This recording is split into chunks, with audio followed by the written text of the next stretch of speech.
Welcome, everybody, inside the coach's office. I'm your host, Dan Murphy, alongside my co host, Brian Barnes. And Brian, for the second week in a row, we got two special guests tonight. I'll let you go ahead and introduce our first guest tonight, Brian.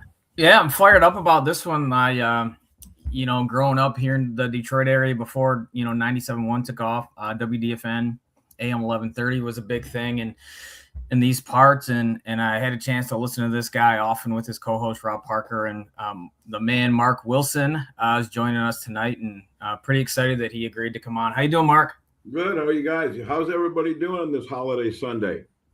Man, it's a typical Michigan in late December for us, right? Not pleasant by any means, but pretty busy, and feels like from my childhood, we just got done experiencing a devastating Lions loss as well. Yeah, so, really? That happened in your childhood? That happened often in my childhood, right? So unfortunately, entire life that's happened. You know what? Let me tell you right off the bat. SOL has always had its various levels. Same old Lions has always had its. I mean, we come on. You don't got to be new, but it's I've been doing this Lions thing. I started covering them in I don't want to say. It's in the 70s, and back then it had been like 20 years since they won the last championship in 57. So it's just been going on a long time. And you see what happens today. It just, how do you rush the football 12 times for 15 yards? How do you they had one running play in the second half. Running backs, maybe in at least duo combo, and you go 12 and 15. I don't know if I've ever even seen that before with them. Yeah. Dan sent me a text at one point in the third quarter, and he's like, "Hey, they haven't called a running play yet." No, they threw it out the window. And what's DC crazy? Just threw it. You said screw it.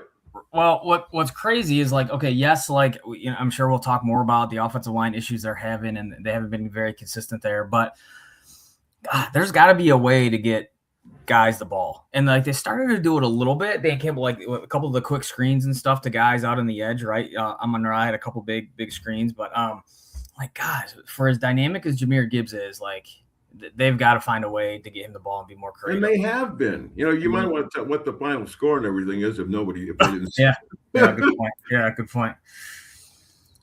Here it is.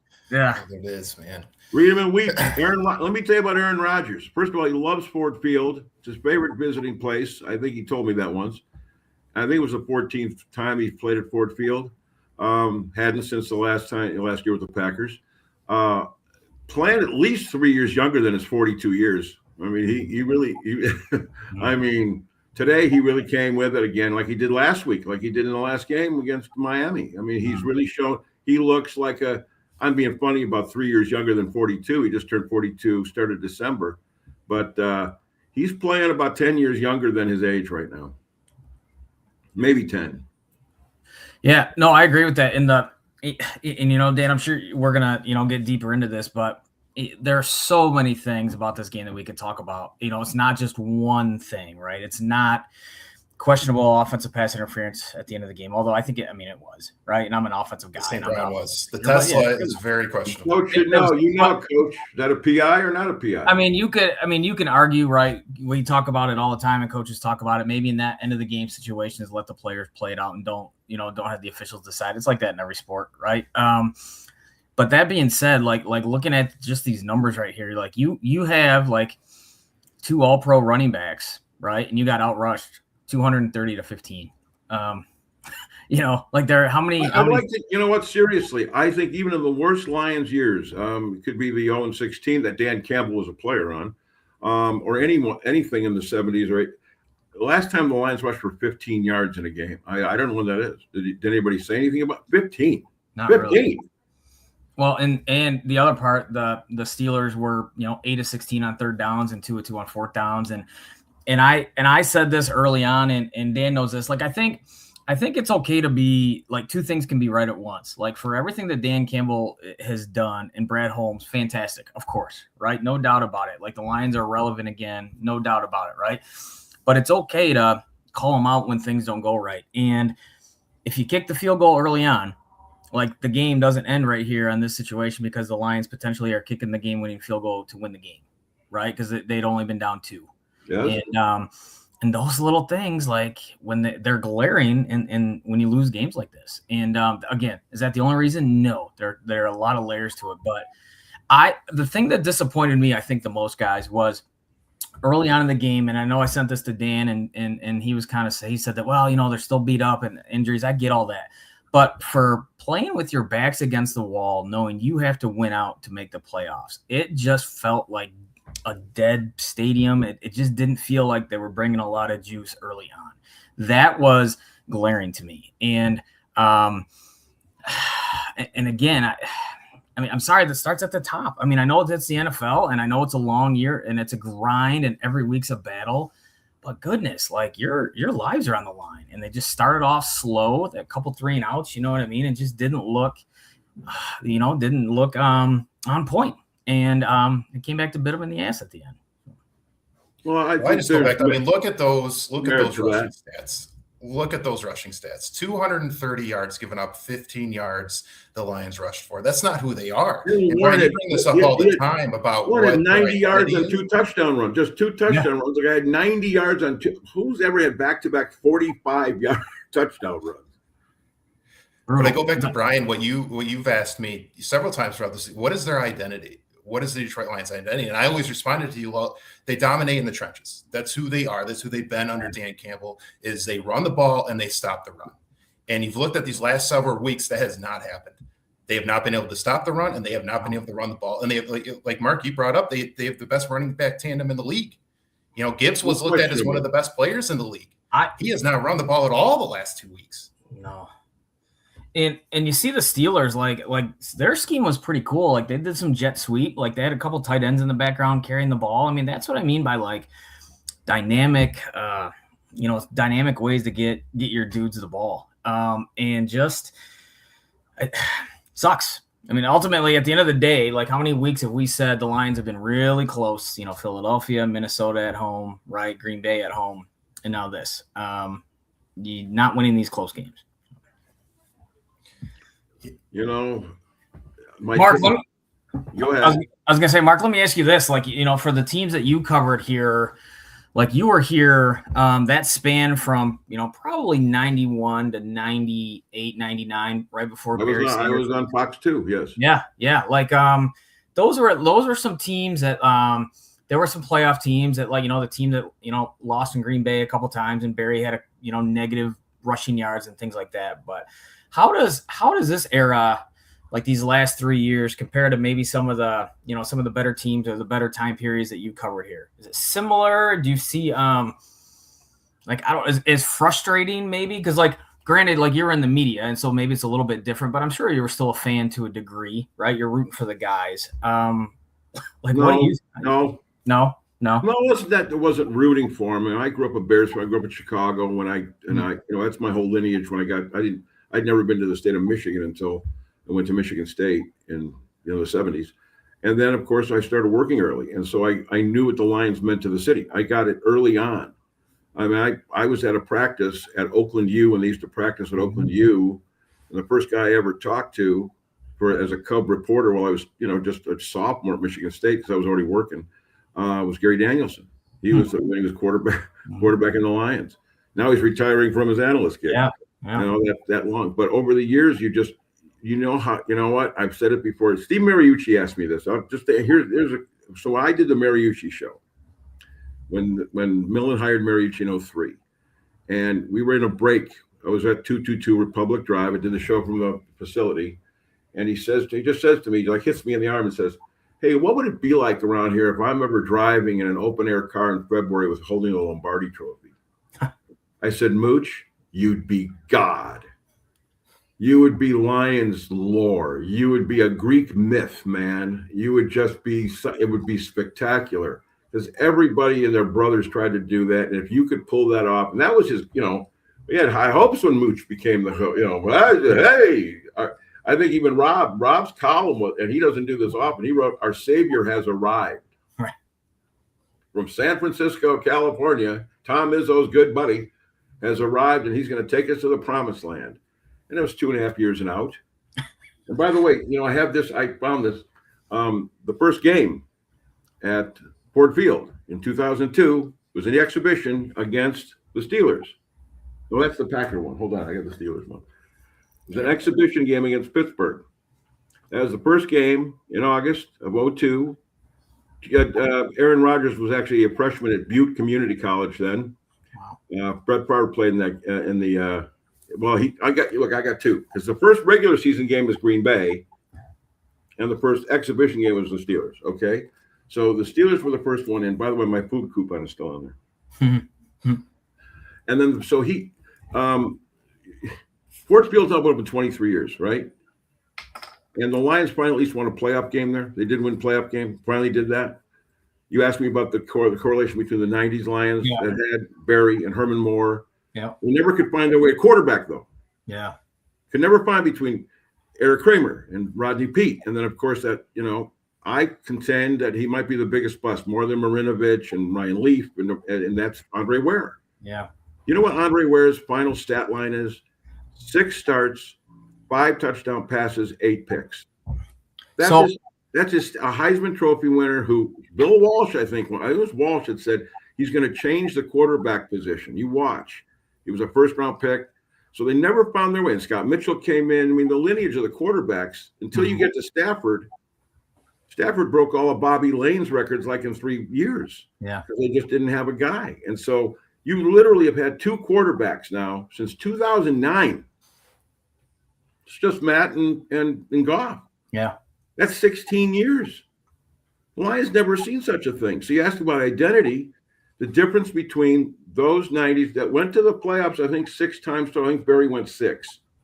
And they lost everyone but that first one against Dallas. And then they went to an NFC title game, lost to got killed by Washington. Yeah. And then they didn't go back again until just 2 years ago. And they only won the one playoff game until the 2 years ago, since 1957. There hasn't been much identity, and it starts with QB. And you've got the QB for identity. Jared Goff, really, in my opinion, it's not deep. It's not even Hutch. It's Goff, because he's been so good since he came over in that trade. Yep. And I'm with you. I don't mean to dominate the time here, but it's complete. No, it's great. That's why we have you on. And I think I'm biased, but I think quarterback's the most important position in sports. Like if you have a dude, I just do in all the sports, right? And what's the crazy thing about Andre Ware, side note I remember is he was like the prototypical. Remember, he came from a run and shoot offense, and physically he had tools. And then the Lions are a run and shoot team because of Mouse Davis. Like it was like set up for him. So it just goes to show you too, right? How much like you're dealing with human beings and it's a crapshoot, right? And there's I remember the first practice I ever saw Andre Ware when he came. It was the first time I went out there, and I don't remember if it was O'Hara or Sylvester. I can't remember who I was next to. So I think we saw his first pass, and he came out to the practice field, and he starts throwing, and he's firing balls into the dirt, like they're bombs into the dirt, and a couple over guys' heads, and I went, uh-oh, and he just never found his way, But I remember it was he was going to change the cue because of what you said, because of the run and shoot, because of the little receivers they had, that Richard Johnson and the other little dude, Gary Clark, Richard Johnson, Gary Clark. Was that Gary Clark? Yeah. Robert Clark. Willie Green, touchdown machine. Yeah. But Willie Green. But then they got the bigger guy. Willie Green came in, and Herman Moore came in, and so now you got bigger guys. Don't forget, 30 years ago this year. In fact, it's next week. I wrote it on my thing. Next week, Herman Moore. This is when Scott Mitchell took over the quarterback. Broke the NFL record for receptions in a season with 123. Yeah. That was 30 years ago next week in Tampa. I made him write it on the chalkboard. I got a couple pictures of me doing that at Channel 2. I had him write on the chalkboard because he set the record. He's still like 14th all time at that 123. So they knew that was a mistake. So they always are changing things up over the years and years and years, and they never have the consistency that they probably had in the last two. Hey, remember, it's only 2022. This team was 1-6. Yeah. And going nowhere. And out of the blue, they win 8 out of 10. Then they have the 12-4, and they go to win 2 playoff games. And last year they go 15-2. They're 10 points away from a perfect season. 10 points. That was the 4-point loss to Tampa, and I think 6 to Buffalo. And when they went 15. Think about that. They were 10 points away from 17-0. And then you had that loss to the Commanders. Wah, wah, wah. And they come out this year, you still have high hopes. I got people in Detroit that spend thousands of dollars to fly to they go to all the road games. All those people you see, I know a lot of them. And you have the season tickets, spending thousands of dollars. That's why I say, and you guys know this, Lions have the best fan base in the NFL. To put up with what they put up with since 1957. Right. 1957. You know, Wayne Fonts used to do this. Wayne, we'd be at the Silverdome. He'd be in his little golf cart, and I'd be doing something with him. And he'd turn, and that little banner that used to sit it was a little banner. Remember how big the banner was of the 57 championship team? He'd look up and go, 1957. It was 1957. He'd say it like that. That's terrible. This is the 1990s. It's 1957. I remember him saying that all the time. And he so wanted to bring a championship to Detroit. And so has every coach that ever came after him. Bobby Ross wanted to do it. Yeah. Gary Moeller, for the 7 games he coached, wanted to do it. Then it was Marty Mornwig. Then it was Mariucci. Then it was Marinelli. Then it was Schwartz and Caldwell. I mean, every coach has tried to do something. And here we sit today. What are we doing? We're talking about another terrible kind of Lions loss that might throw them out of the playoff picture, and that's the end of that, right? And now the question you should be asking is if they're done, is the window closed? That's what I would ask you guys. Well, I'll let Brian and I have differing opinions on this. Brian, I'll let you go first. I can't wait to hear it. So I think because the NFL is structured so that like the margin for error is so small and the teams are so close, right? That that I think the Lions blew their chance when they had the 17-point lead in San Francisco in the second half. And since then, because everything was lined up, they were healthy, like just everything. And I have my reasons why I think they might not get over the hump that I've said before. I do think part of it is, like I said, for all the great things Dan Campbell has done, I do think they're in some in-game calls that have cost them games. And I think at that level in the NFL, like sooner or later when you're dealing with adults, right? It's not like dealing with college kids that change like now every year, but like change every 4 years, right? Where your message can be strong, like I fear that at some point that message of like the grit and all that other stuff is just gonna get old and die off. And it's hard to say though when like we think Jahmyr Gibbs is, I've said I think at times he's been the best player in the NFL.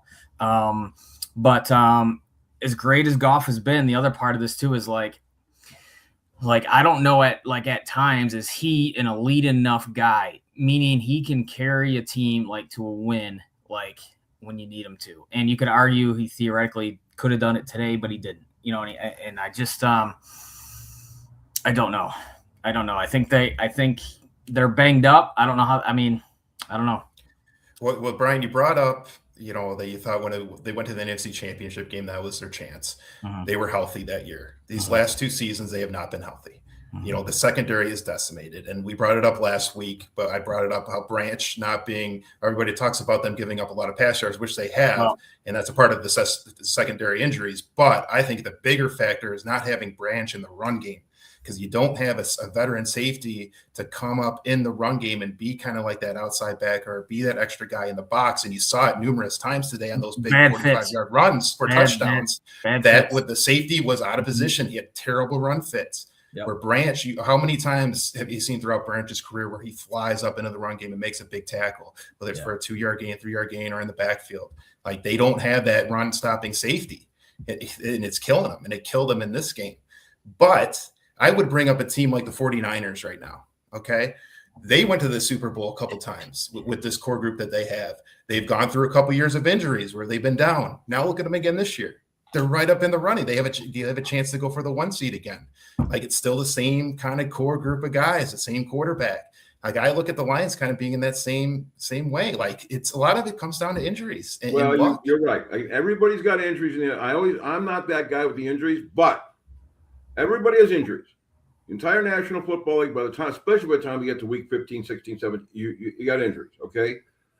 It's an inordinate amount. This is beyond the scope. I think Brad Holmes is bringing in guys that he's never even heard of. Because I think there's guys that they brought in I've never heard of. And that's usually not the case. And I think one of the bigger ones, and yes, you're right about the secondary, no question about 100%. But I think the Laporta one, and the reason I say Laporta, and it's not because of Laporta catching balls, it's because he now, on game plan days, you don't have to think about him. You're not game planning for him, which means now you can put more focus again on Gibbs and on Montgomery and on Amon-Ra and on J-Mo and that group. So Laporta coming out, that's one of the biggest things to me. I was kind of my jam is that it's not so much about what he actually does, it's how he takes the game planning away. And now you can spend more time. And maybe the end result of Laporta is running the ball 12 times for 15 yards because they knew going in that they could stack it up and then not have to think about one of the best tight ends in football because he's not even going to be in the game. Don't have to game plan for him. And that's a big loss. That's a big one. And even losing the second one too. I mean, but losing Laporta to me was not a killer. You can get past it because they did have talent. They have talent guys. They have, Amon-Ra's great. So is J-Mo when he wants to be. And so is, Gibbs and Montgomery. You got four. It's a four-headed monster. Five-headed when you got Laporta. Yep. So you don't got it. And you're right. And Dan sent me this text earlier on third downs and fourth down situations. Like he's another, right? Like he's a tight end that can run. And he's a matchup issue for any linebackers that's in the game, right? When defenses are matching personnel and they don't have that luxury there. So definite truth to all that. I just, God, and I don't know if it's because now I feel like the NFC North is all of a sudden really good, right? Like the Bears have young quarterbacks that are playing really well, or the Bears and Packers have young quarterbacks that are playing really well. It's like, I don't know. I mean, I think that. Coach, I got to tell you, that Bears game last night, yes. That's the difference between, and that's coaching. That's coaching. That's believing in what Ben Johnson is offering. Ben Johnson is turning out to be, this could happen. You talk about being God in the city. I mean, the Bears have won one Super Bowl. They've only won one title since '63, two since 1946. This is Papa Bear. This is George Halas. This is the original franchise. They've won two championships since '46. You think that's good enough? Hell no. And Chicago, you know what Chicago has? I've said this before on the radio. I've done 5,000 radio shows. I might have said this too much. Chicago has a Chicago problem. It's the same with the Dolphins. What is the Dolphins problem? They got a Miami problem because they live on the Chicago people live on that 85 team. Yeah. And you know what the Dolphins people live on? The undefeated. Yep. That's why Zonka and Greasy and those guys still pop champagne bottles when the last team, that was 50 years ago, man. Yep. And the Bears is 40 years this year. I was in New Orleans. You can't fool me. I was there for that Super Bowl. And the Chicago people still live on it. All of a sudden, they've got something. And I know Lovey took them to another Super Bowl. They went to another one, lost to Peyton Manning and the Colts. So they didn't go. They've been to two. Yeah. But this one seems weird. If Ben Johnson wins a Super Bowl in his first year, and they could, that's how good Caleb Williams is getting better every freaking time I see him. Yeah. Just more commanding. Doesn't he to you? Doesn't he look better? That winning touchdown last night was oh my God, as the kids say, right? Like that was a great throw. That whole sequence after getting the onside kick and tying that game up and then going to the OT, and that pass to DJ Moore could not have been better. Yeah. Unbelievable. I agree. He's a talented. Well, so you talked about that game. Did you first year?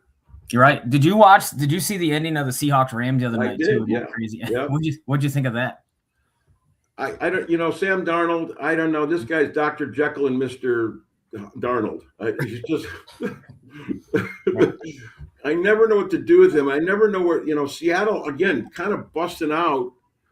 I can see, Geno Smith and Pete Carroll. They're here. They're in Vegas. Mm-hmm. They're doing well. 2 and what? 14, right. Not 13, whatever. Right. But they'll tell you in a heartbeat that whatever's going on in Seattle is not a mystery to them. It's a play again. That the 12th man thing, the whole thing. That game, it was crazy. It's as crazy as the Bears Packers game was. It just was. I mean, I'd like to hear your thoughts because I know how nuts that was. Crazy. Yeah, I mean, it was 30-14, I'm like, all right, this game's over, right? And it's in the fourth quarter, and I didn't see it coming. But I mean, That's why you play for 4 quarters. As cheesy as it sounds, right? You keep playing, and a lot can happen, and like you never know, right? And you're right though, Sam Darnold. Like if you're Minnesota, I'm wondering what they're thinking with all this, right? I mean, JJ McCarthy has shown at times he's a really good NFL quarterback, but you invested a first-round pick on him, and you got rid of a guy who's leading a team to potentially a 1 seed. You know what I'm saying? A year later, so. Yeah, they're potentially wasting a generational wide receiver's prime right now in Justin Jefferson. Yeah, where you had Sam Darnold, where at least like you said, he's Dr. Jekyll, Mr. Hyde, but they got to a 14-3 record last year. Like they were right there with the Lions until that last game. And Darnold didn't play the greatest against the Lions. He didn't play great in the playoffs, but he had a great season up to that point and got them there. And now you look at it, and they gave up on Darnold. They went all in with McCarthy. And they got to be wondering up there, man, did they make a major mistake by not going with Darnold long term? It's most important position in sports, man. I go back to it, all right? Like if you got a guy who's playing at an elite level, you can do some things. Hey, Mark, any final thoughts on what we witnessed today with the Lions? And again, we appreciate you talking to us, man. This is awesome. You don't worry about, there's no muzzle here, man. You talk, that's why we have you on. Like anything that's on your mind, we enjoy it for sure. Well, I wanted to add that about the Vikings. JJ got hurt today. Yeah, that's right. He hurt his right hand, and it's bad. So we don't know how bad right now it is. And they're playing Thanksgiving, Christmas, right? Christmas against the Lions. And now the guy who came in today is Max Brosmer. Yeah, who played the 1 year for the Gopher for PJ in Minnesota. Right. Yeah, and a great year, and he's their quarterback now. And so it's a shame not to win the game today, because I think they could have gotten the Vikings. If it's going to be Brosmer quarterback, I think it's a done deal. Yeah, I think they would have killed him. I think they would have killed the Vikings. I really do. And the other part to me is like with like the Packers and Micah Parsons, like everybody's talking about the injuries. Like he's the biggest guy who's out for the year, like in the NFL, right? Yeah. Like he like they have to deal with that.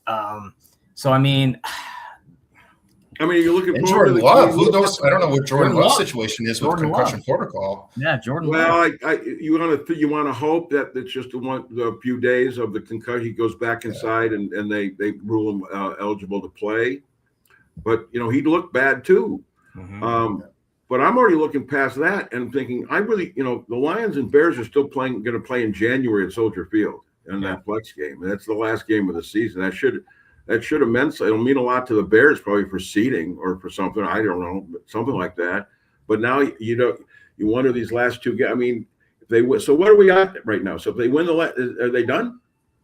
I think they need Green Bay to lose twice. Are they hanging by the thread? Hanging by a thread. They need Green Bay to lose twice. Yeah, they got to win their last two. Yeah. I saw their playoff odds. I think was 16%. So not very promising right now. Yeah, but the Packers could lose their last two. Well, that's what I mean. If they're right, like like they have to play the Ravens, who that's a definite losable game because the Ravens are fighting for their playoff lives as well. And then they play the Vikings, who are not great, but they're still a tough out 500 team. It's still, it's not over. Out of the Lions, are the Lions winning in Soldier Field in January? Not if they're running the ball like this. No. Yeah, good point. Dan, if they run the ball like this, that's going to be negative yardage. Yeah. No. They were lucky to get. I'll bring up this point too, guys. This is 2 games in a row. In the third quarter, they've had negative yards. Yeah. Negative yards in the third quarter. With those 2 guys. I'm talking negative yards. I'm not just talking rushing yards. Negative yards total. Yeah, total. Their total offense was negative. Unbelievable. Yeah. Now, how much of that now is the Ben Johnson not being their effect? I guess they got away with it. DC got away with it, and looked like he was doing a job when they're winning games. When they don't win games, looks like they miss him terribly. Yeah. Well, that's what I mean when it comes to like being creative in the run game, right? I mean, I said it to Dan, like they started doing it in the fourth quarter. Like they were a big screen team under Ben Johnson, like that wide receiver slot, like slip screen. And they did a little bit of that in the fourth quarter, but I was even surprised they had the one screen, the longer developing screen to Jahmyr Gibbs. But God, I'm the type, like I know the NFL is a different game than what I do. And then even at the college level, but like when I see Jahmyr Gibbs in pass protection, God, there are times I'm just like, man, he should always be in a route. Like I thought, especially when they were on their 1 yard line, when they threw the ball 3 plays in a row. Even if he's decoy. That's what I'm saying, right? Yeah. And like, but they're on the 1 yard line. They throw the ball 3 times in a row. And the final one for the safety was a 5-step drop. Just like, God, like that was infuriating. I'm like, I don't think they're winning that way, right? Like run the ball and punt and we're good. Right. I mean, it is what it is at that point, right? You got to stop. Like I still miss some of the trickeration that I think he's taken out of the book. I think he's taken the trickeration. I think he's taken, I think he's even taken toss sweeps out of the book. I think he's taken end arounds out of the book. I don't know what, not utilizing Williams' speed at all. I don't get that. Another one. Yeah, that's another one. Remember they talked about before the season that they were going to have Montgomery and Gibbs on the field together. Yeah. Where's that been?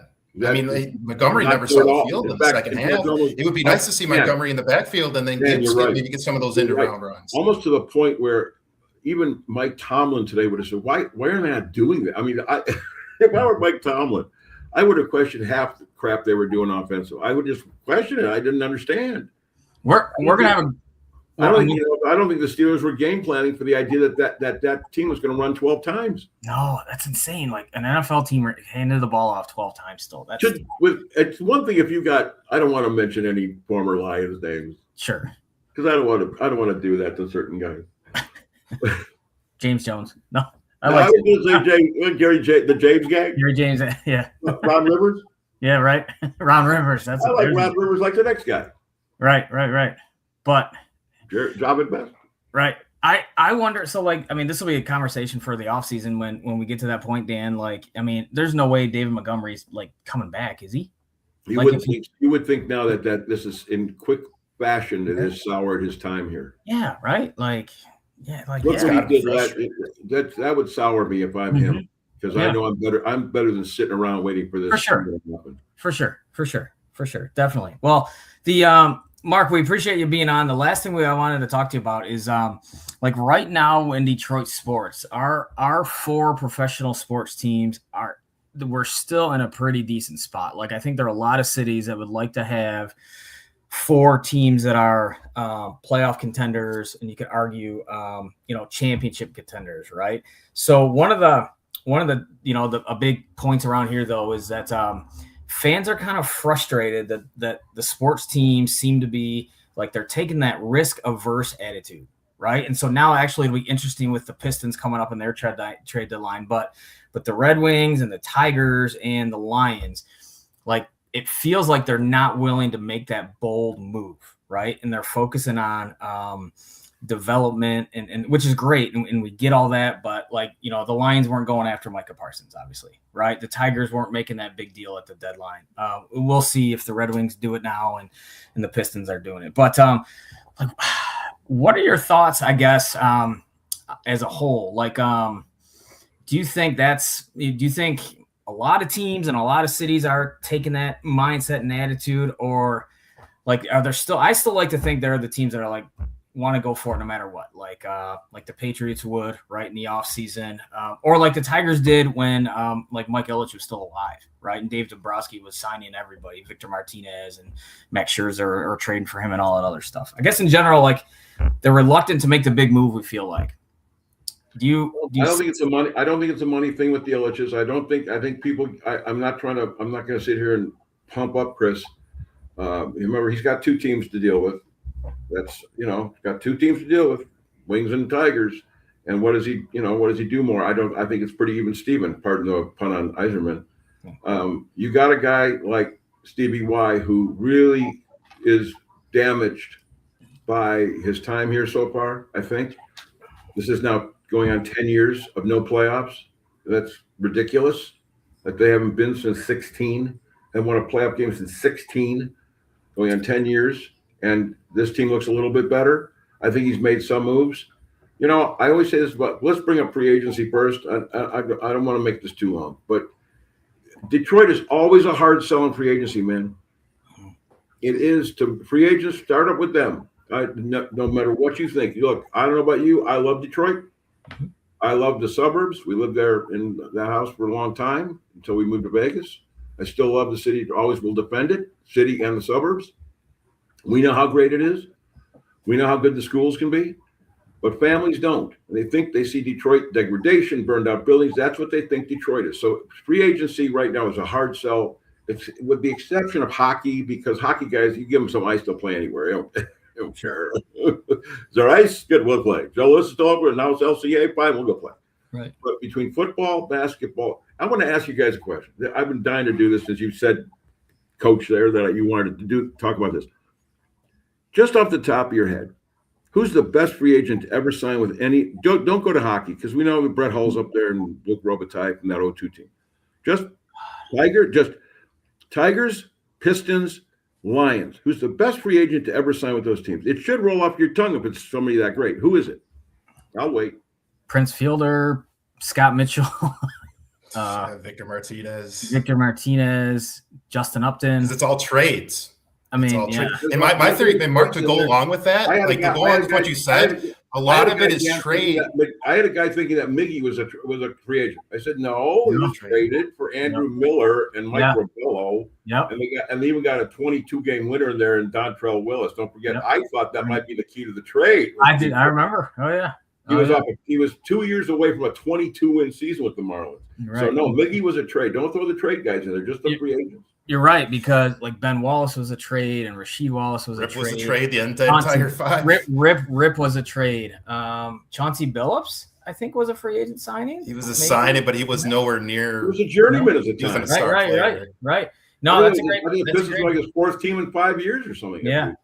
I think if you look just based on not what he did necessarily, although he did have one of the best seasons in Lions history, Scott Mitchell, I remember, was like, holy heck. Like that, he chose. At the time, Mitchell had the 7-game audition with the Dolphins, replacing Marino. Yep. And at the time, he was probably the best available quarterback, and they got him. Yep. So that's up there. That's a great choice. And, of course, he set every record in 95. 30 years ago is the year the Lions were 3-6. I remember. And going nowhere. And I remember going to Robert Porche's locker. I don't want to call you out there, Bob. I walk over there with my camera guy. And he looks at me and he never swore. Am I allowed to swear on here? Yeah, you can. Yeah. Oh, yeah, you can. Yeah. I can? Okay. Yeah. He looks at me and says, what the fuck do you want? They're 3-6. I said, hey, Bob, hey, Robert, man, how you doing, man? He says, we're going to run the table. I said, what? We're going to run the table. Do you hear me? You fucking hear me? I said, come on, man. You're talking about winning all 7? Yeah, we're going to run the table. You got your quote. Get the fuck out of my face. He never did that. Wow. And what did they do? That's pretty cool. They ran the dang table. That's pretty cool. He got it right. They won all 7 games. They made the playoffs. And they had that horrible game against the Eagles that one was predicted a guaranteed victory. And they got, killed by Rodney Pete and the Eagles. Yeah. I was at that game. I walked off the field with Lomas on that one. And I had Italian shoes and a coat that I could never wear. They were whipping hot dogs at us. And I was getting covered in mustard and who puts ketchup on a dang hot dog? Only in Philly. Who puts ketchup on a hot dog? Right. So that's Dan. You got a guy. You think it's Scott Mitchell? Could be the best. Well, I was going to say, like, yeah, you're right. Like, guys don't sign here that aren't used to Detroit or don't know about Detroit. But guys that get drafted here, guys that get traded here, a lot of times end up falling in love with the city and the state of Michigan, and they stay here long term. That's kind of the difference. And that's why you got to trade better. There you go. There's your answer. Yeah. That's why you got to do that. Reggie White, I was there for that. Reggie White and Harry Galbraith did the tour together, if you remember. Yep. They came to Detroit. They were a package deal from the Eagles. Yeah, because Harry Galbraith, he was a lineman, right? He was an offensive lineman, but they were together on their little tour. It was like the first year of true free agency in the NFL. Yep. And I remember saying to Fonz and to Chuck Schmidt, I said, don't let them leave. If they leave, you're losing them. You got to sign them, get them locked in. You'll have the best we have at the time, certainly the best defensive lineman in football and probably the best offensive lineman in football at the time. And of course, they let him get on a plane. They went right to Green Bay, and the rest is history. Right. And one of the things, and I Juan Gonzalez did this too. I was sitting there when they got him in a trade. He wasn't a free agent. Remember, they got him Justin Thompson traded Texas. Apartment. Yep. Apartment. Apartment. Yeah. I mean, Coach Brian, apartment. Remember. Someone asked him, "Are you buying a house?" He said, "No, apartment." He didn't want to commit to even a freaking home in Metro Detroit. Yep. And I'm sitting at spring training. He's talking to, I want to say it was Carlos Febles of the Royals. He knew him really well. And I don't understand a lot of Spanish, but I was sitting outside the Lakeland, that little locker room they have there at Tiger Town, on that bench. And he was his first, his only year with the Tigers. And he was ripping the city to shreds. He did not want to be in Detroit. He wanted no part of it. He was, remember they offered him that big deal. They were going to make him, say what you want, but they were going to make all the time the highest paid player in baseball. I think it was 100, right? Wasn't it 100 million? 145, like that. Yeah, like that.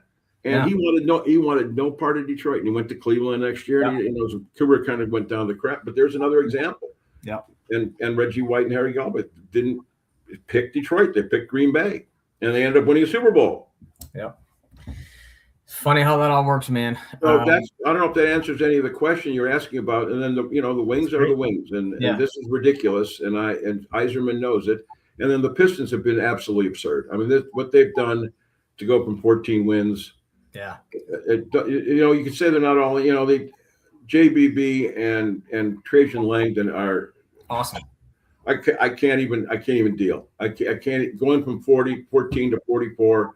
But what do they got to do next? Now, the next goal is to take this start with 22-6 and turn it into. They still haven't won a home playoff. They won both games in New York. Yeah. So they still haven't won a home series. I mean, a playoff series or a home game since. I can give you the date. I don't know. I'm writing it down, but I can give you the date. Was it 2008, right? I was going to say, yeah. 08. I don't know the exact date, but it was 2008, right? I can give you the exact date. It was May 26, 08. They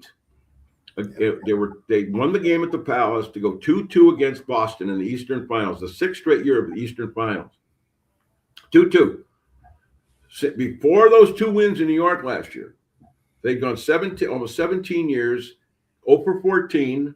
That's an NBA record in playoff games, 0 for 14. It goes this way. They lost the last two in Boston, 2 sweeps by LeBron, and 1 sweep by Giannis. 2 sweeps Cleveland, 1 sweep Milwaukee. That's 14 games that they have not won a playoff. They finally got off that schneid, but they've won both games at MSG. So now the goal this year has got to be to win playoff series, get that home playoff win out of the way, and they'll really be doing something. And it looks like, so say what you want. How much upgraded did they do? Duncan Robinson, Karis LeVert. If you know what you're doing, you don't have to have the best players in the league. And it looks like Langdon knows what he's doing. Right. For sure. Well, hey, man. All those young guys have developed. JBB couldn't have been a better hire. Level up. Yeah. Bickerstaff couldn't have been a better hire. No doubt. Yeah. No doubt. Mark, would you down the road, would you be interested in joining us again? This has been awesome. No, I hate you guys. Fine, fair enough. All right, we get that. Yeah, sure. One out of every 3 or 4. That's what we get. So, no, I'll even bring my press pass. That'd be awesome. No, of course. You guys are great. You guys are terrific. Yeah, this has been great. Thank you, Dan. Anything else on your end from Mark? So, just Mark, where can fans find you on social media? I'm here. Come over to the house. I got awards on the wall from Channel 2. What do you think about that? That you do. I just noticed that you can see that on the thing. That you do. Nice. That's a Chicago Cubs thing my mom got me. It's the Cubs stars of the 60s. Ron Santo, Ernie Banks, Billy Williams, and Fergie Jenkins. There we go. That's so I'll show you. And that stick back there is a Michigan State hockey stick because I'm a Spartan. Now, when did you graduate there from state? 112 years ago. 112 years ago? That would have been my guess. No, I got a diploma and everything. It's on my wall right here. I got diploma. You want to know when I graduated? Sure. Yeah. 1981. Oh, okay. So it was a little before because 86 they won the national championship, right? 86 they won it with Ron Mason. Yep. They had won one with the old coach Emma Bassoni in 1966. Won in 86 with Mace, and then Rick Comley. That's the stick I got a Rick Comley sign for in 07. They won that third national title. I think Adam Nightingale's going to win one for them. And you're hoping this is the year they do it again because they should have done it last year. Another great hire by somebody was Michigan State hiring Adam Nightingale as their hockey coach. Yeah, for sure. No. Sure. But yes, I graduated from there, then went right to I worked in Miami TV. Okay. Well, we'll give you as a Michigan State alum. Well, what do you think of Pat Fitzgerald as the new football coach? Okay, but see, you're gonna invoke my youth because I grew up in north suburb of Chicago, I started going to Northwestern games long before you fellows were born. I went to a lot of Northwestern basketball and football games. And so I know the importance of Pat Fitzgerald to Evanston as a player and as a 17-year coach. And I think it's great. I think he deserves a second chance. I think he deserves a change of scenery because he's been Mr. Evanston for most of his life. He's been that. And I think he really relishes the opportunity to show that he's going to have his program under control. I think after the hazing thing, I think he took some ownership for it. And part of the ownership is that he says he didn't know and he's cleared on it. Then fine. That's a problem. You got to know everything in your program. Coach, who knows? Come on. I get it. That's who it falls on. That's okay. Who it falls on. Yep. The Joe Buck stops here, You got to know everything in your pro. If you don't, then find something else to do. A lot of other companies are hiring, I hear. Do something else for a living. Right. So I like the idea that they went quick on that. I'm kind of sad for Jonathan Smith a little bit because he seems like a decent man. Right. And he did calm the waters after that whole horrible Mel Tucker thing. That was a good hire. I don't, again, revisionist history. It was a good hire at the time. Yeah.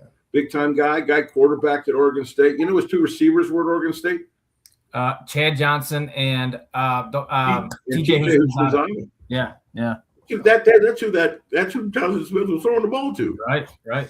Ocho Cinco and Houshmandzadeh. Right. That's pretty good. And then he coaches Oregon State. I thought it was a good hire. Yeah. But it didn't work out. Probably just not a good fit, right? That's what I always go back to. Just not a Midwest guy. You know what the problem? Let me just say that, and thank you for letting me do this because the problem is he and Cignetti were hired 5 days apart.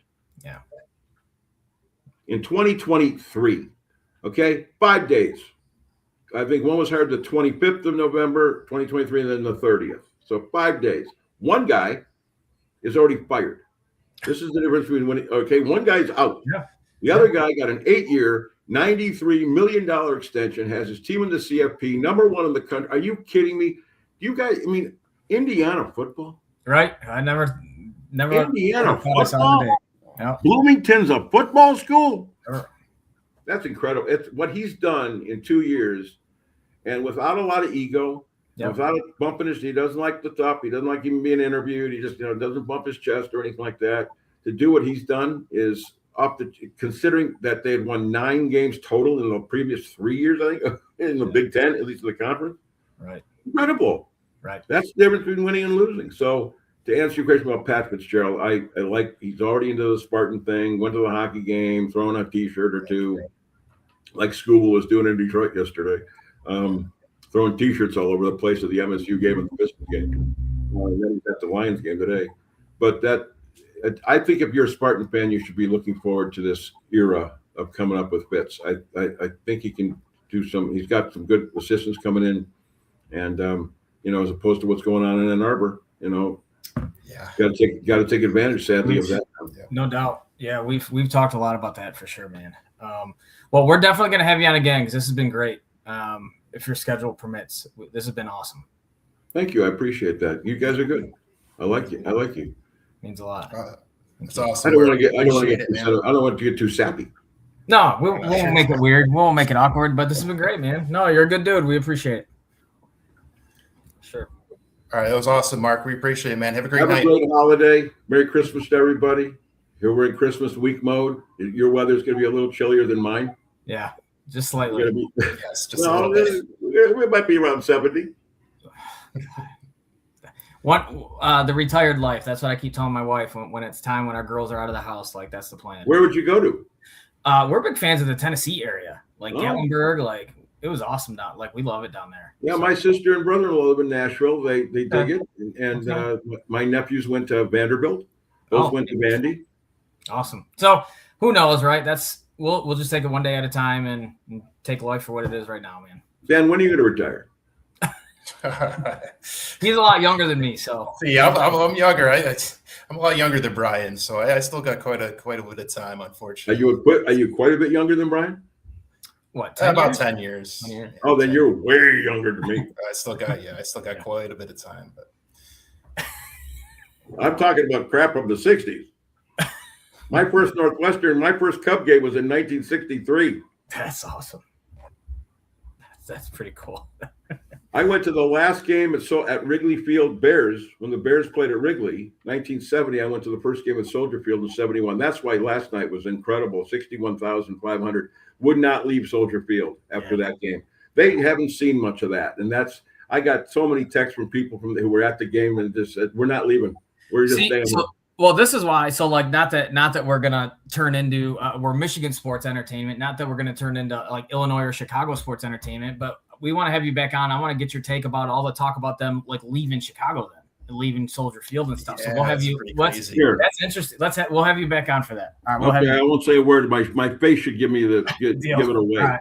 Awesome. All right. Good deal, man. It's called the Chicago Bears, people, not the Arlington Heights Bears. That's all I'll say. Amen. Awesome. All right. Thanks, guys. I appreciate it. Thanks, buddy. All right, Mark. Have a great night. Okay. That was fun. He was fun.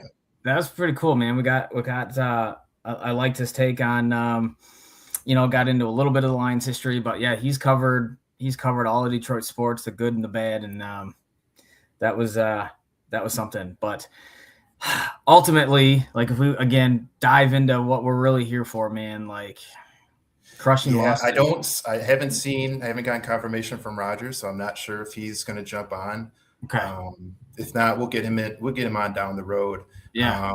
But man, we gotta get into this, Brian. It was great talking to Mark, but holy cow, Lions dropped this game, and man, it looks like the season is over. And that last series, they get down to the goal line, and looks two different times. They score a touchdown and it gets taken off the books for offensive pass interference. And the first one, Brian, they call pass interference on Tesla, and I want to really get into this one because they didn't show the replay very much. You only got one replay.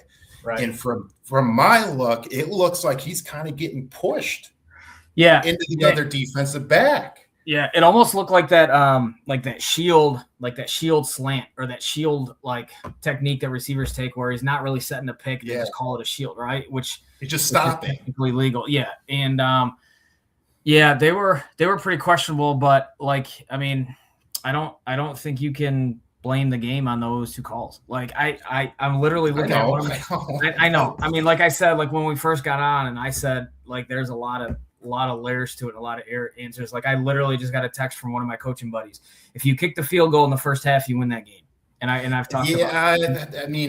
Maybe, but that's, the whole game kind of how the game gets played. Maybe, of course. But yes, I do agree with you. They should have taken the field. There's a lot of like those. Yes, those calls were borderline. I wouldn't. If I was on defense, I'd be saying like both of those pass interferences are great calls. Like that's the reality. I just said hell yeah. The St. Brown one was no question. That was a good call. Yeah, I was totally. I wonder if the first one on Tesla, I don't think that's offensive pass interference because he gets pushed. Like you said, he was stopping and then he got pushed into him.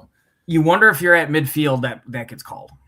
You know what I mean? Maybe it doesn't, right? If you're at midfield, it doesn't get called. That's the complaint. But the game's not on the line. If that's a first quarter touchdown, no doubt. No, yeah, same thing. Which is unfortunate, right? Because it goes back to like the hockey overtime thing, right? If it's a penalty, it's a penalty. Call it. If it's not, it's not, right? No, I still think like there are so many problems. That's what more than the rushing stats. You can't narrow it down to just one thing. It's injuries. It's injuries. It's the inability to run the ball. It's questionable decisions whether to kick the field goal or not. Like all that isn't like starting off sloppy. I still go back to that. Like when we were talking to Sean Belegian last Sunday, like I said, like, okay, I don't see the Lions winning against the Rams. But then it's like I could just envision that team meeting like, all right, MFers, like, hey man, 3 games for our season, right? Like, let's freaking go, right? And that's how I pictured it, right? And that's how I saw them coming out just flying, and they came out and laid an egg, right? Like they're like for high scoring, high flying offense. I get it. It just still seems like off. They're just off, right? And it's almost like, and I'm not putting this blame on Jared Goff, and I've talked about him a lot before, but it almost felt like a great fantasy football game for him, right? And that was it, but not a winning game, if that makes sense. You know what I mean? It just felt. I just Yeah. refuse So to many. put the blame on Goff, man. Like, No, I just I said think he's been playing out of his mind. I just said no. no. Running game. No, I just said no. I know. I get that. I know that. There's so many layers to it. You're right.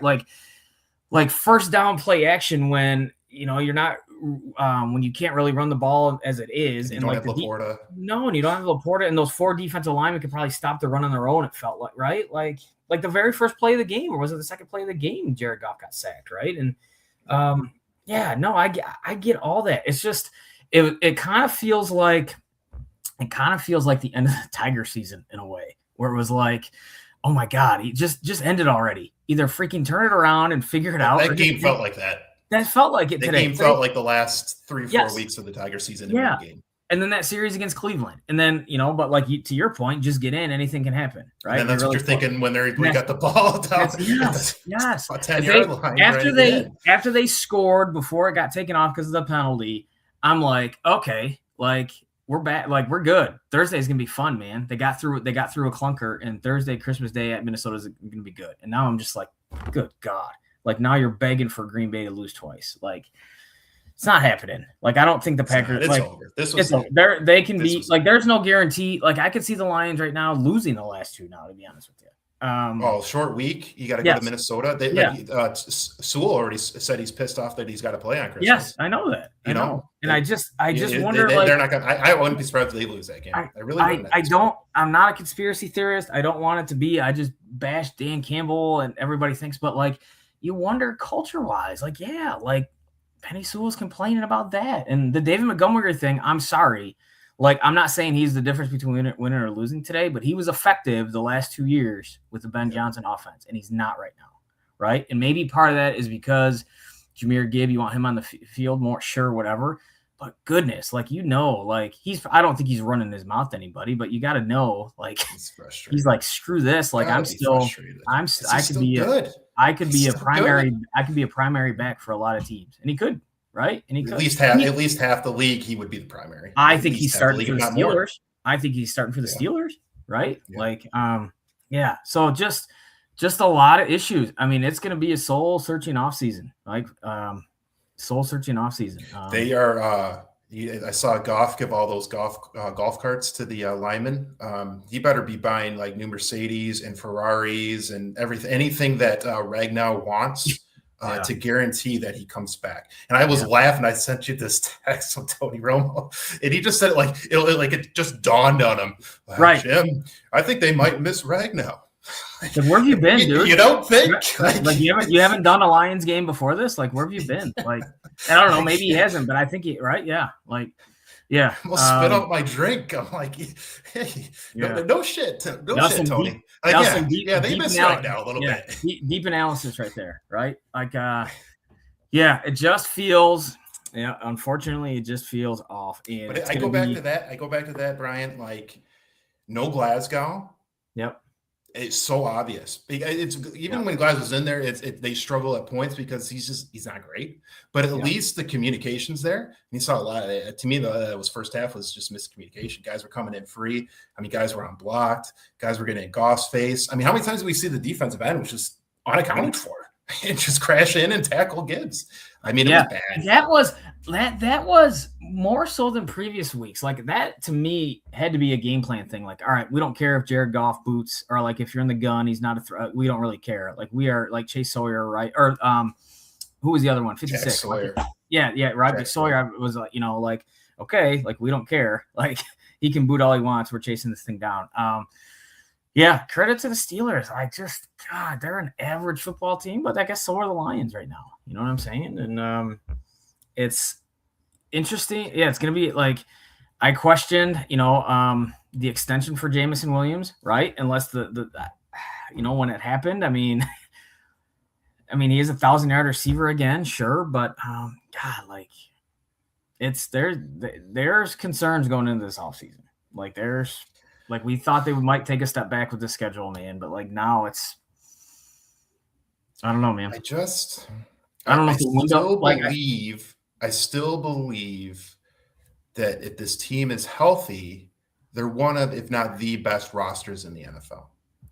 The problem is now that some of these injuries might be just long lasting. Yeah. Like you look at a Kirby Joseph and some of the stuff he was putting out on Instagram about his knee and stuff. Yeah. And then I'm pretty sure Campbell said something like this is an injury that could linger into next year. And now he's officially on IR. A Branch with an Achilles this late into the season. Yeah. And an Achilles just in general, no matter when you get it, for a position of that, like his explosiveness, as we talked about, like how huge that is. Like, is he ever going to be that type of player again? Is he ever going to be at that caliber? And even if he does come back to be that caliber of player, it's probably not going to be next season, or at least not early on. Like, no, I mean, I guess it's good. I mean, in the end, I mean, will their schedule be different this next year? Yes, they'll be playing now a third place schedule, I guess. I don't know what division they're crossing over with next year necessarily, but yeah, it was a brutal schedule this year. It won't be like that next year, but the NFL changes year to year. Like, again, like who thought the Patriots were going to be this good this year? Who thought the Bears were going to make this league? Like, there's so many factors, which I think adds to the frustration when they lose close game, right? Like you feel like I said, like we don't feel like they're that far off. Couple plays here and there, a couple decisions or mistakes here and there, and they're not that far off. But I mean, in a way, they are though. They're not one of the best 7 teams in the NFC. But I go back to the offensive line. I still think it all goes back to that. And we talked about this before the season began when we previewed the first game. We talked about how the interior offensive line is an issue, and it showed itself in that first game. And it's been off and on kind of throughout the year. But one guy goes out, and the whole thing falls apart. Today it was Glasgow's out, and they tried. Mahogany came back and started the game, but then he got shuffled in and out, and it looked like he just wasn't ready. Like he wasn't ready to come back, and they're getting beat right off the snap. There's miscommunication. There's false starts. There was bad snaps because they had backup centers in. Yep. It was ugly at times. I mean, really ugly at times. There's a question, like I said, whether they win the last 2 games or not. And the other frustrating part about today is like potentially the Bears, like who knows, like if they're even playing for anything that final week, and that should be a gimme win. Like right? Like you don't know. Well, here's the thing about that, Brian. That game's not going to be isolated anymore. So if the Packers lose next week against the Ravens, which is very possible with all the injuries, who knows what Jordan Love's situation is going to be. Even Malik Willis got beat up a little bit late in that game. So who knows what their situation is going to be? The Ravens are going to be playing desperate. That to me, that's a 50-50 game. If agreed right now, that's a pick 'em game. Let's say the Ravens win that game and the Lions manage to win the Vikings game. Like it's going to go into the last week, and they're all going to be at the same time. They're all going to be at like a 4:00 start. Right. So it's not the Bears would. I'd have to look. I think I guess it depends if they beat the 49ers. If they beat the 49ers and the Packers lose, I think that would clinch it for them. Yeah. I believe. I think that would clinch it. But if they lose to the 49ers, then things are open. So, I mean, it's not.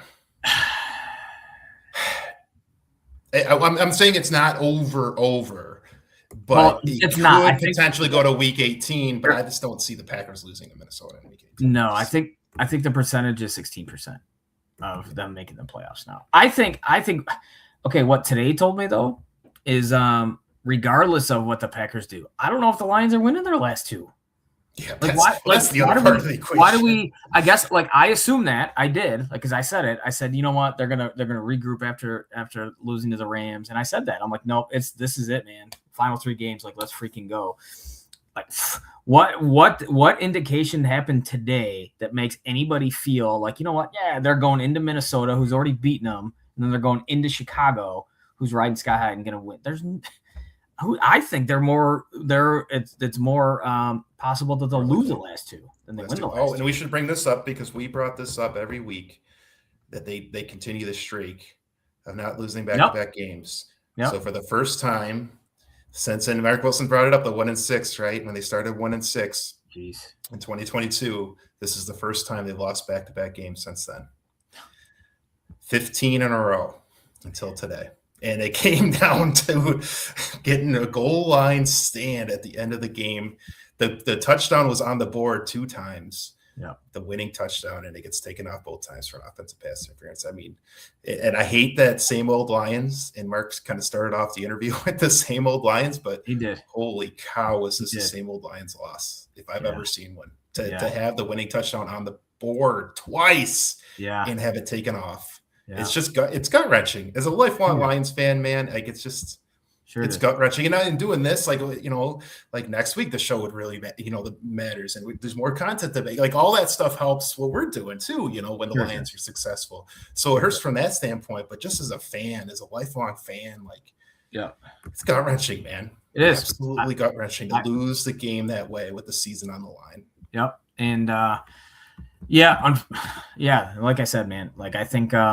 Feels like the Tigers, it's like, all right, just end it and let's just be done with. Like, don't give us any glimmer of hope. Like, just be done with. Let's move on. Take me out of my misery. There's some people that'll say, well, you're not really a fan, and all right, whatever. So be it. Like, it's like either I now think I don't think they're winning the next 2 games. I don't think they're winning the next 2 games. Yeah, I feel like that Minnesota one's going to be tough. Even if the Minnesota does have a backup quarterback, I mean, on a short rest, come on, this just devastating loss. Emotionally, I don't know. Correct. It's going to be tough for them to get up for that Minnesota game on Christmas. They don't want to be there. They absolutely do not want to be there. No, and I never. And one thing before we move on, like I don't think the Lions have guys that are selfish guys, right? But we talked about David Montgomery and his lack of touches. Like he had 4 touches for 14 yards. Jahmyr Gibbs, granted, he had 13 pass targets. He had 7 carries. 7 carries. Like, well, I think they had 2 runs in the second half. They had the 1 run right before the 2-minute warning, which was, and then I think they ran the ball once in that goal line series for a couple yards, and that was it. Yeah. I mean, granted, the Steelers had like some 12-minute or 13-minute drive in the third quarter that ended in a field, but still, like we go back to that the safety, which was a huge difference in this game. But they're not backed up on their own goal line where they get that fumble, that gift fumble. Where it looks like Pittsburgh going to score the touchdown. Yes. They get the gift fumble. You got the ball at your own 2. Run the ball. Yep. Like, what are you doing? 3 straight passes in the shadow of your own goal line. You're just asking for trouble. And like I said, they get a safety. Yep. 5-step concept, and you had trouble pass blocking all day. I was very shocked. But again, we could beat a dead horse, man. It is something from this game, Brian. It's a little bit off topic from what end of the season Lions. Everything the nightmare that's the Lions right now. But I'm very curious about this whole situation. What your opinion is in the first half of that game. Metcalf from the Steelers, it gets involved with the fan and throws a punch at the fan. And it's on camera. Everybody's seen it. It's all over social media. It's all over the broadcast. Yeah, just continues to play. And he just so I was joking with my wife. I'm like, well, how egregious did it have to be? Did the fan need to be knocked out? Does the fan need to be dead? Like, at what point? Like, does this guy get taken off the field? So I think a couple things. Like, obviously, it wasn't like I don't know what the league policy would have been to like, hey, somebody go down there. He just swung at a fan and do whatever, right? Because nobody apparently saw it. I guess the fan called him by his full name, I guess, and not DK. Called him DeKalin Zacharias Metcalf, and he didn't like that, and that's what happened. But that's the story. But like, dude, you're a pro. Like, don't even go over there and engage, right? Like, and if it's something so bad, if it's something so bad where like there's racial taunts or he's talking about your family or whatever, go get security, right? That's what they're there for. Do you know what I'm saying? Like, don't even go over to some nut job fan who's doing that nonsense, right? And so unfortunately, like the fan is an idiot for doing anything, right? But like, dude, DK, like you can't do that. Like, go tell security if it's that bad, because now like that's gonna be the story, right? It's not gonna be the idiot fan doing whatever. It's gonna be him swinging at a fan, which you can't do. I mean, and then how big is the suspension? Like, is it 2 games? Is he gone for the Ravens game that could potentially be a division championship your season on the line? It was a legit swing too. It wasn't like a little. Look at that, man. I mean, it was a legit. They swung and punched. Yep. Like it was That's what I mind-boggling to me that like he can just continue to play with nothing. I'm like, we've talked before. One of the things that bothers me about in college sports is like when players or coaches or even like wave goodbye to the fans or talk. I hate all that, right? But again, who knows what's being said to them, right? So, but again, if it's something where it crosses the line, like that's what you have security for. Go get that dude tossed, right? You know what I mean? That would be my thing. Like if it's something, like I said, to that point, don't even engage because like you never know who you're dealing with. But yeah, not a good look for anybody. I think he will get suspended. I think he has to get suspended. I think he has to. There's at least a game. I bet you it'd be a game. Yeah, I don't think they'll go 2 games, but I think he'll get suspended at least a game. I just thought the whole situation was wild. That he swings at a fan. I think makes contact. Yep. I don't think the fan got hurt because they were just right back on him. Sure. But it just made me think of like, okay, he swung and made contact. How bad would have had to been for something to get involved? Would it have had to been the cops to get involved? Like actually arrest him on the field? I don't know. Could that be considered assault? Like that's a great question. It brings up so many questions to me about the NFL. It's like because I've never really seen a situation like this before. Because it's in the game and it's so obvious to everybody that the guy swung at a fan. Well, locally, you obviously would recall the Malice at the Palace and everything that happened, right? And that's local. And then the game was basically over, though. Right. And then other times, like Mike Milbury, I think, who was playing for the Boston Bruins at the time, beat up a fan with his own shoe in the stands. Like there's video of that out there, and I don't know what sentence he served or fine or whatever, but there's not a lot of, the weird precedent is that nothing happened at all here. Like right. That's what's weird is like he swung and it was just kind of like, all right, we're on offense. Cool. Like where's my helmet? Right back out there running slants. Like it's right. Yeah. Not a good look. Yeah. Pretty wild. I do want to bring up that somebody made a comment, Demetrius McNeil, he just said, 12 carries for 15 yards, self-inflicted wounds.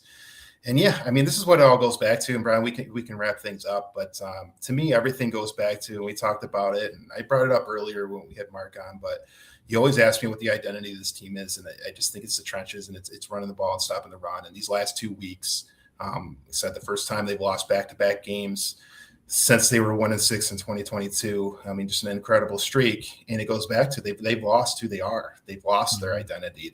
They no longer dominate in the trenches. They no longer stop the run. They no longer are able to run the ball consistently, despite having 2 of the best running backs in the league.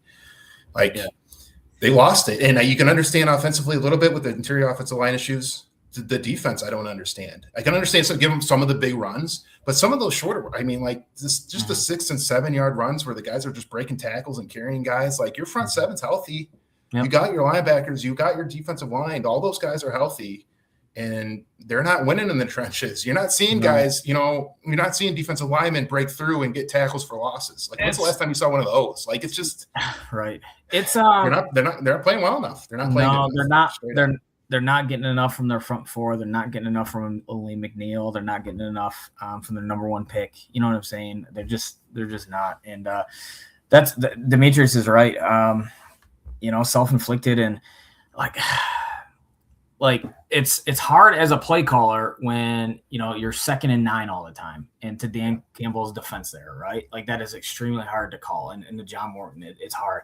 I do wonder at times, because they say still the more you run the ball or you attempt to run the ball, especially early on in the game, it's like a boxing match where you're giving body blows. Like even if you're not gaining huge chunk yards, you're still making those guys get off a block and make a tackle, and it just opens up play action and other stuff, and you don't become one-dimensional. But I think it was to your point, the reason. If I had to guess, the reason they didn't give those guys the ball or didn't attempt to run the ball as much is because the Steelers had the ball for the majority of the third quarter, right? Even though there's still a lot of time left in the game, right?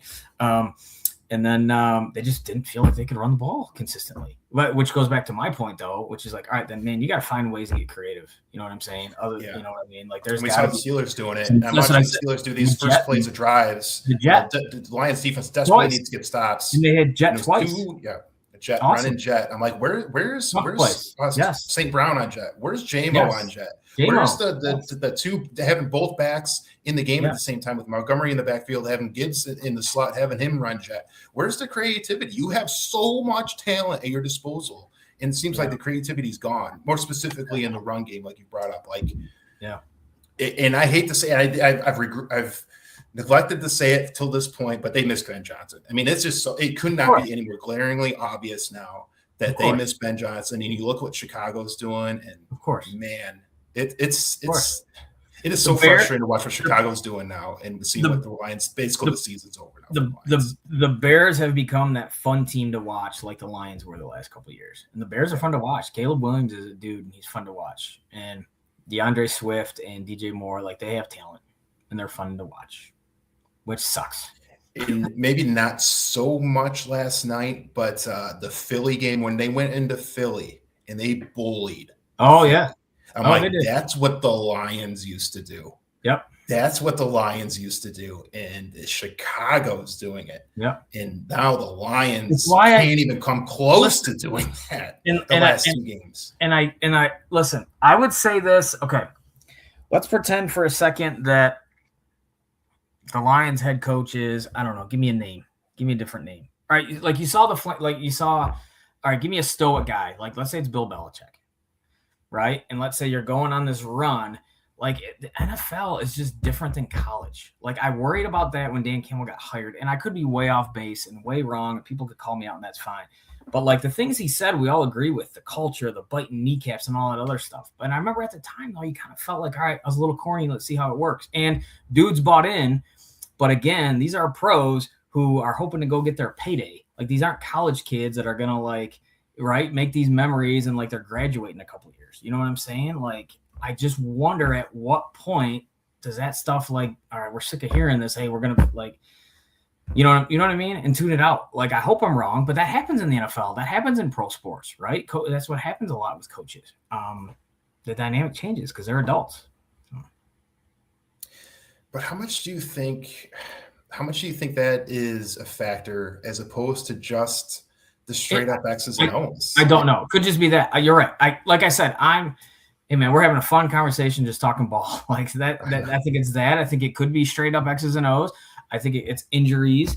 I think it's the NFL is their schedule is better. The NFC North is better. I think all of it. Yeah, I think all of it. Like I go back to the Laporta injury and everybody said, yeah, it's okay. Yeah, it's okay. Isaac Tesla, like he's a dude. Yeah, you're right. But the difference is, again, when you have a tight end on the field, typically defenses have to keep their base personnel on, which includes a linebacker, right, who generally isn't as good in coverage, right? Okay. When you bring in another receiver and you don't have it's just different, right? It's different. The personnel matchups are different. And so that one is a big one. And Laporta wasn't awful in the run blocking game either. Like, you know what I mean? That could be part of it too. Like there's so right. There's so many. He helps open up things to get him around on the edge. Yes. I mean, yes. He was huge. It's huge. Yeah. And blocking down on the end. How many times? We talked about it. How many times was the end unaccounted for, or a guy just went out there and whiffed on that end? Oh, a couple times. Laporta would pull down the line and he would block that end out and open it up. Like he's and to me the biggest thing with the Laporta injury. When the Lions started failing on fourth downs consistently, which they have down the stretch in the second half of the season, it really began once Laporta came out. Because what I think it was one of the first games that Laporta didn't play was that Philly game when they went 0 for 5 on fourth down. Yep. Laporta is so huge because a lot of these fourth downs are 4th and 1, 4th and 2, 4th and 3. That's a lot of play action. Yep. And Laporta is a killer in play action because he looks like he's going to block, and you got to respect it because he's a great blocker, and the Lions traditionally have been a great run team. And then he releases, and he's open, and he has incredible chemistry with Goff. Him not being there and in the red zone. Yeah, okay. Besides JMO, like Laporta was kind of a downfield threat. Like he caught balls down the field from the tight end spot. And I'm not saying St. Brown can't do that, but that's not his. Yeah, and they don't have that for that position either. I mean, so many layers to it. Again, so many layers to it, man. It's unfortunate. It's the NFL. It happens, and you hope it's a big off season. right? To see who they bring back and who they bring in, who they draft, throughout the entire draft. Don't take a chance on just some flyer because you think he's a great athlete. Correct. No, they have to hit. Like they have to hit.